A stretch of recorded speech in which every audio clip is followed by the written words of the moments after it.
Chapter 24. Jas spent a chunk of the day fantasizing about ways to kill his grandmother, plotting them and planning them in the most excruciating, gruesome detail his imagination would allow. It turned out his imagination allowed quite a bit. He spent the rest of the day convincing himself over and over not to do it. She was goofy and childlike so much of the time that sometimes it was easy to forget that her madness had a cunning dimension to it too. She knew Jas's weaknesses. She knew which buttons to push and when the right synapses fired in the wrong order. She did it cruelly, gleefully. By the time Connie was free for the day, his grandmother had shifted into a young girl's persona, asking Jas, whom she thought to be a priest of some sort apparently, with a slight lisp, if she could have some pudding, since she'd been such a good girl and said all her Hail Marys.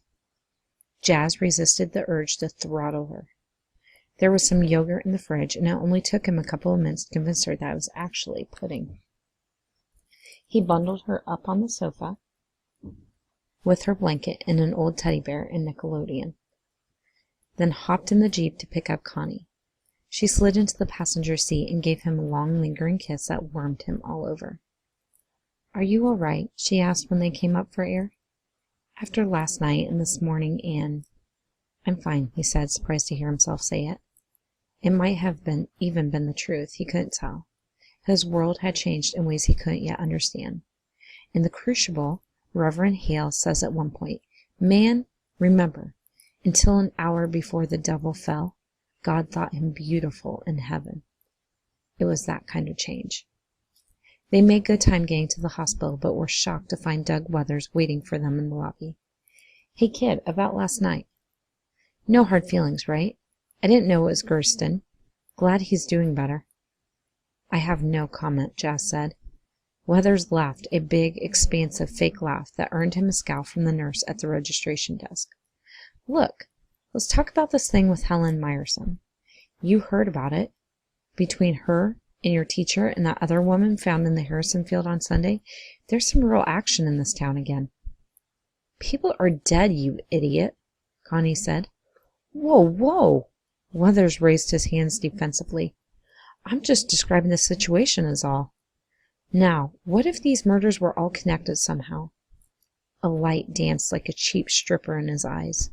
"Wouldn't that be an interesting story?" "What are you getting at?" Jas asked.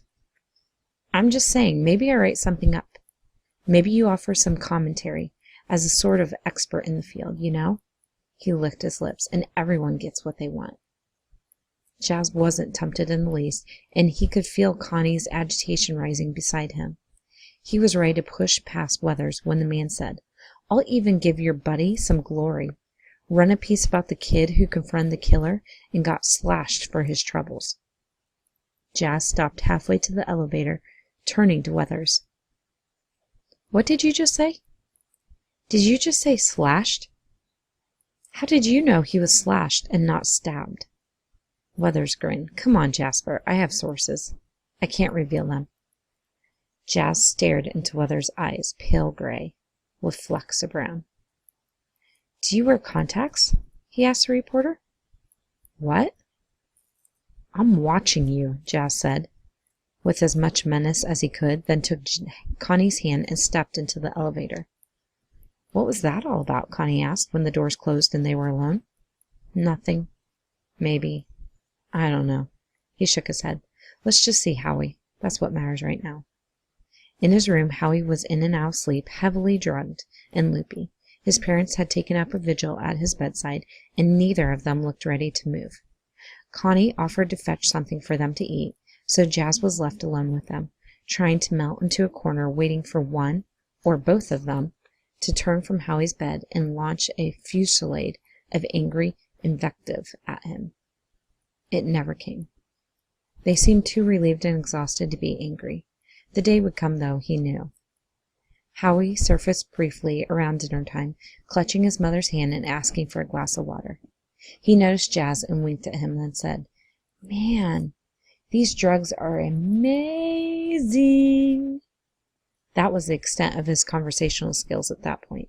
So Jas and Connie left and scored sandwiches at a diner, sitting across from each other in a booth. "Have you heard anything new from the police?" Connie asked. picking through her french fries for the crispiest ones. Any leads? No, nothing yet. I guess they'll tell me when they do. Or not. I don't know. His BLT tasted slightly rotten. Not enough that was noticeable at first, but just tainted enough that the flavor mounted with each bite. What was school like today? She stalled, sucking on her drink straw. It was rough. Some people saw the news about Ginny on the web this morning, so word had spread by homeroom. But the details were all jacked up, and people were just babbling. A bunch of people weren't even sure it was real until they announced it over the PA. And there was a lot of crying. And it was just awful, Jazz, really awful. She laid one hand on the table between them. Jazz stared at it for a moment before realizing she wanted him to hold her hand. He squeezed it.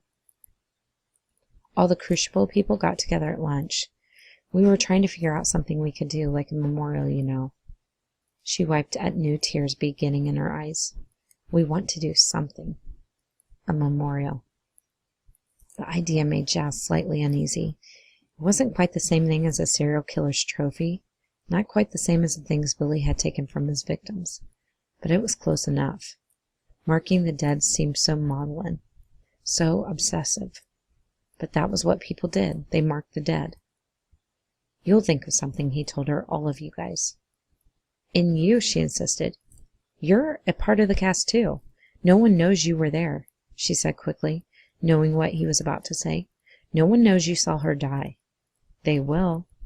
There would be something on the web, and eventually on TV, with more details about the murder of a young, pretty popular teacher. There would be a report that eyewitnesses had seen the killer flee, that one of them had been injured, and how he was in the hospital. And people in Lobo's Nod knew how to add 1 and 1. It came to 2 every single time. Can we go? He asked. A headache had begun to test the tender nerves threading through his right temple. You've hardly touched your sandwich. Leave it. He fumbled for money and left several bills on the table. Let's go. Grandma made up for her rotten behavior earlier in the day.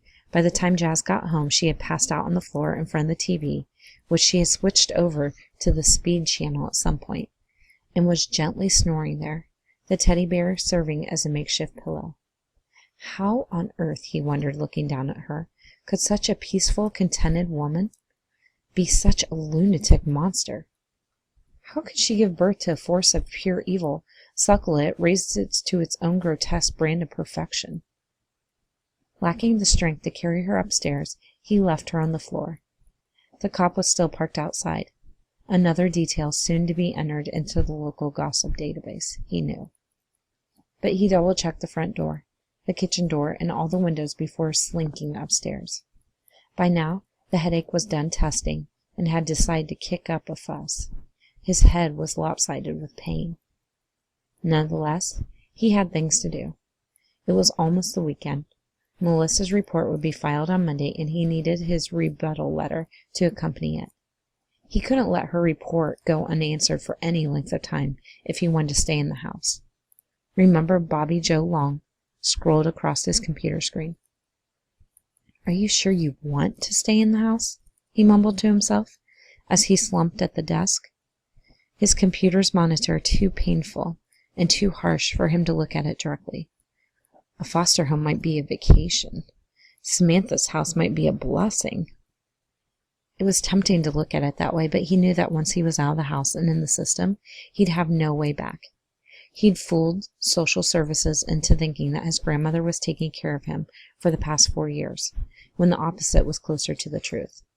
And he'd never even met his Aunt Samantha. There was no guarantee she'd even want him. Now, he had to find a way to at least stall the process until he turned 18. Then he could do whatever he wanted, and no one could stop him. I do whatever I want, Billy had said once, grinning over his trophy collection. With one hand, he fondled a necklace he'd taken from a victim. With the other, he stroked Jazz's hair. And no one can stop me. I'm their god. I say if they live or die.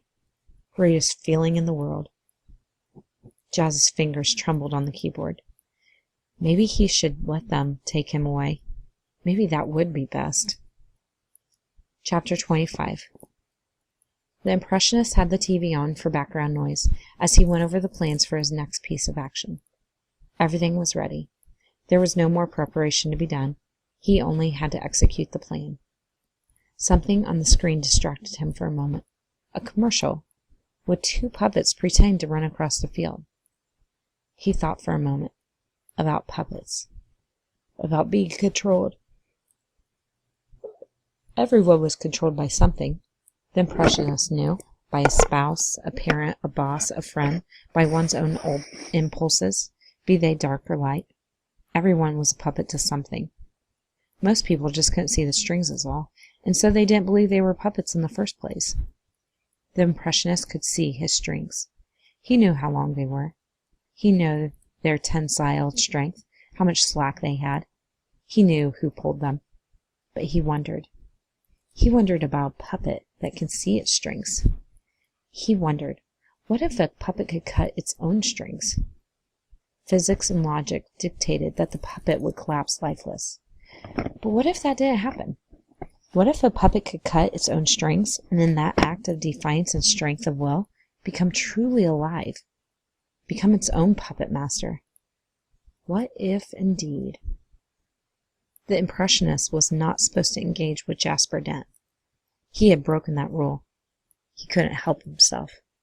The Impressionist knew himself to be a strong-willed individual, but when it came to Jasper Dent, every rational part of him screamed to avoid the kid. But something deeper and more primal urged him forward, wanting him hurtling in Dent's direction. The Impressionist wondered, is this what it's like to be in love? Is this what people in love experience? He flicked through his phone until he found a picture of Dent. What, he wondered, did other people see when they saw Jasper Dent? They probably saw nothing more than a teenager, a boy, a student. They didn't know, not really, what walked among them. We do what we want, the Impressionist thought, and no one can stop us.